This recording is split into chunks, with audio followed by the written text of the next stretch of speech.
It's California Edition. My name is Brad Pomerance. We are joined today by the new Superintendent of Public Instruction for San Bernardino County. His name is Ted Alejandre. Congratulations, sir. Thank you. A long time coming. You were elected in June, so you've been waiting quite a long time. I want to ask you, how does it feel? I mean, you've been working in education for 25 years.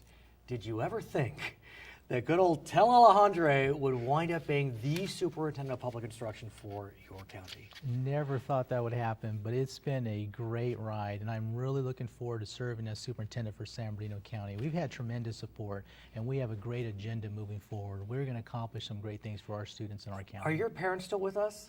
My father passed away, but my mother is still here. And she's very excited. I mean, what does she think of all of this? I mean, it has to be quite just mind-blowing to think that your son, your boy, if I may say, I mean, her little boy, is now a bona fide leader in education in a major county, in a major state. Well, she's very happy for me, and she's very excited, but she established the importance of education and hard work ethic, as well as my father. And that modeling just served me so well because I've always wanted to work hard, and I've always tried to accomplish my goals. And that initial modeling paid off and made this happen. So what do you hope to do now that you're taking the reins of the office? What are your goals? This is an exciting time for education. You know, we have a new funding model, a new accountability yes, we do. plan, and we are becoming so connected to the instructional priorities of school districts in our county. Our focus is to support the needs of districts, especially through their LCAP process, but we also have a partnership with County of San Bernardino. The county has a county-wide vision, which consists of 9 element groups. 2 of them, business-friendly environment and education, are prioritized right now.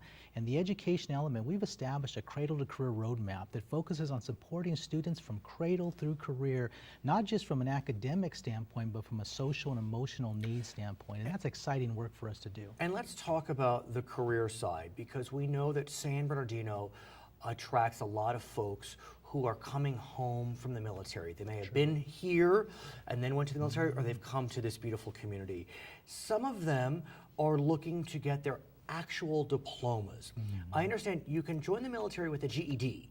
You don't need the high school diploma, but they come home and they want that. Yes. And you are helping these veterans attain their goal.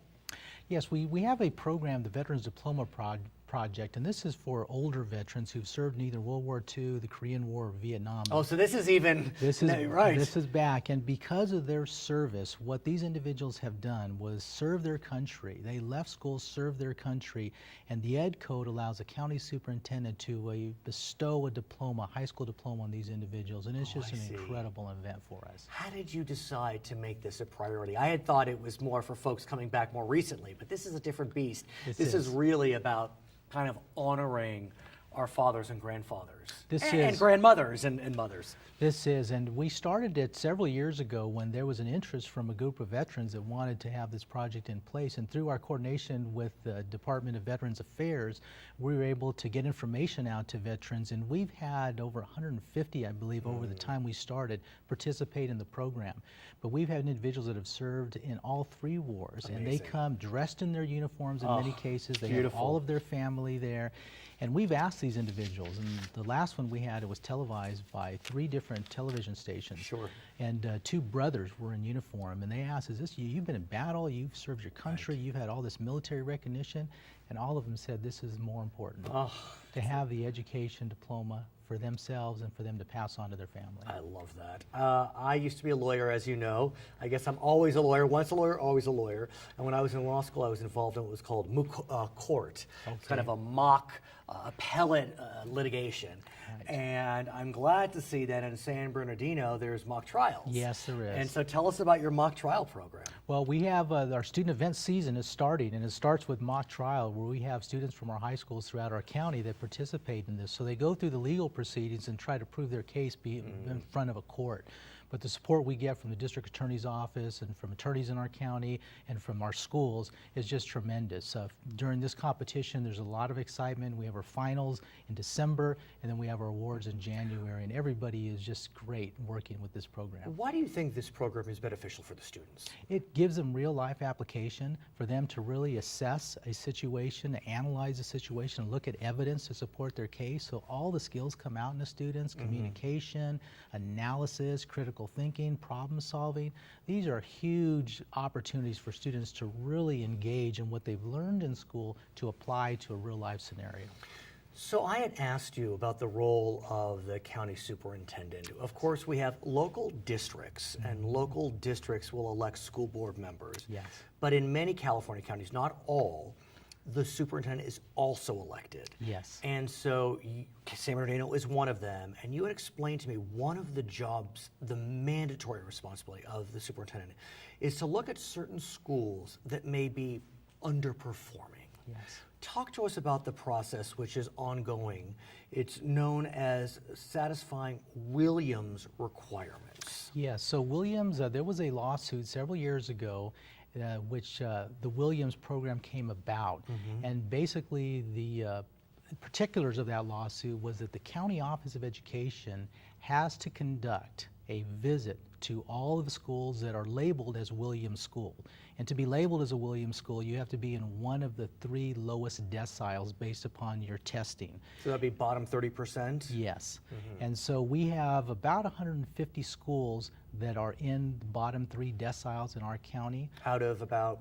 A little over 500 schools. So about 30% are in the bottom 30%. Yes, and most of them are at elementary, K-8, some middle schools. We do have some high schools, but our responsibility is to make site visits to those schools during the first 4 weeks of the school year. And what's the goal behind that? What's the motivation?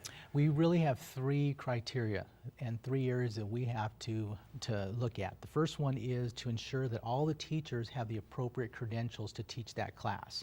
So for example, if a teacher is teaching a class with a lot of English learners, they have to have that English learner certification. So we have to look at that. We also have to look at facilities to make sure they are clean, safe, and functional. And that's a key area. The third area is probably one of the most important, and that's instructional materials for students.